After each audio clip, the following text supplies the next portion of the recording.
ಏನು ಮೇ 7ರಂದು ಲೋಕಸಭಾ ಚುನಾವಣೆ ನಡೆಯಲಿದೆ. ಅದರಲ್ಲಿ ನಾನು ಒಂದು ಹೇಳಲಿಕ್ಕೆ ಬಯಸ್ತೀನಿ, ಈ ದಿನವನ್ನು ಯಾರು ಕೂಡ ರಜೆ ಅಂತ ಅನ್ಕೋಬೇಡಿ.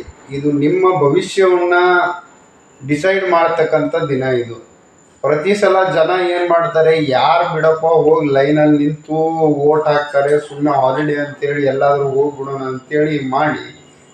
ಸೊ ಇದೇ ರೀತಿಯಲ್ಲಿ ವೋಟಿಂಗ್ ಪರ್ಸೆಂಟೇಜು ಕಡಿಮೆ ಆಗ್ತಾ ಇದೆ. Election is not a holiday, it's a day which decides your future ಅಂತ. ಮತ್ತು ಪ್ರಮುಖವಾಗಿ ಯಾರು ಫಸ್ಟ್ ಟೈಮ್ ವೋಟರ್ಸ್ ಇದ್ದಾರೆ, 18 ಯಾರು ಪೂರ್ಣಗೊಂಡು ವೋಟರ್ ಐ ಡಿ ತೊಗೊಂಡಿದ್ದಾರೆ, ಅವರಿಗೆ ನಾನು ವಿಶೇಷ ವಿನಂತಿ ಮಾಡ್ಕೊಳ್ತೇನೆ, ದಯವಿಟ್ಟು ನೀವು ಮಾತ್ರ ನಿಮ್ಮ ವೋಟಿಂಗನ್ನು ಮಿಸ್ ಮಾಡ್ಕೋಬೇಡಿ. ನಾನು ಕೂಡ ನನ್ನ ಫಸ್ಟ್ ವೋಟು ಏನು ಹಾಕಿದೆ ಅಲ್ಲ, ನನಗೆ 18ನೇ ಹುಟ್ಟುಹಬ್ಬ ಮುಗಿದು ಎಕ್ಸಾಕ್ಟ್ 6 ತಿಂಗಳಕ್ಕೇ ಎಲೆಕ್ಷನ್ ಬಂತು.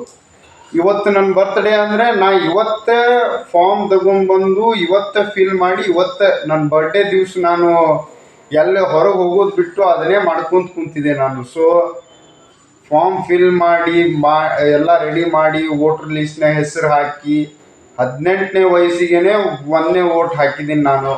ಸೊ ತಾವು ಕೂಡ ದಯವಿಟ್ಟು ಬೇರೆ ಕೆಲಸ ಎಲ್ಲ ಒಂದು ಸ್ವಲ್ಪ ಸೈಡಿಗಿಟ್ಟು ಈ ವರ್ಷ ಮಾತ್ರ ಈ ಒಂದು ವಾರದಲ್ಲೇ ಯಾರ್ಯಾರು ಫಸ್ಟ್ ಟೈಮ್ ವೋಟರ್ಸ್ ಇದ್ದೀರಾ, ದಯವಿಟ್ಟು ಪೋಲಿಂಗ್ ಬೂತ್ಗಳಿಗೆ, ನಿಮ್ಮ ನಿಯರೆಸ್ಟ್ ಪೋಲಿಂಗ್ ಬೂತ್ಗಳಿಗೆ ರೀಚ್ ಆಗಿ ಬೆಸ್ಟ್ ಕ್ಯಾಂಡಿಡೇಟ್ಗೆ, ಒಳ್ಳೆ ಕ್ಯಾಂಡಿಡೇಟ್ಗೆ ವೋಟ್ ಹಾಕಿ, ತಮ್ಮ ವೋಟ್ ವೇಸ್ಟ್ ಮಾಡದೆ, ತಮ್ಮ ಟೈಮನ್ನು ಕೂಡ ವೇಸ್ಟ್ ಮಾಡಿ, ಇದನ್ನು ಹಾಲಿಡೇ ಅಂತ ಅಂದ್ಕೊಳ್ದೆ ವೋಟ್ ಹಾಕಿ. ಬೇಕಾದರೆ ನೀವು ವೋಟ್ ಹಾಕಿದ ಮೇಲೆ ಎಲ್ಲಿ ಬೇಕಾದ್ರೂ ತಾವು ಆರಾಮಾಗಿ ಹೋಗ್ಬೋದು, ಆದರೆ ವೋಟ್ ಮಾತ್ರ ಮಿಸ್ ಮಾಡಬೇಡಿ.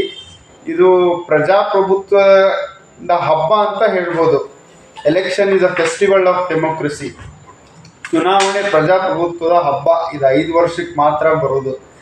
ಎಲ್ಲ ಹಬ್ಬ ಥರ ವರ್ಷ ಬರಲ್ಲ. ಈ ಹಬ್ಬ ಮಾತ್ರ ಬರೀ 5 ವರ್ಷಕ್ಕೊಮ್ಮೆ ಬರೋದು. ಸೊ ಈ ಹಬ್ಬವನ್ನು ಚೆನ್ನಾಗಿ ಆಚರಣೆ ಮಾಡಿ ಅಂತೇಳಿ ತಮ್ಮಲ್ಲಿ ಕೇಳ್ಕೊತೀನಿ. ನಮಸ್ಕಾರ.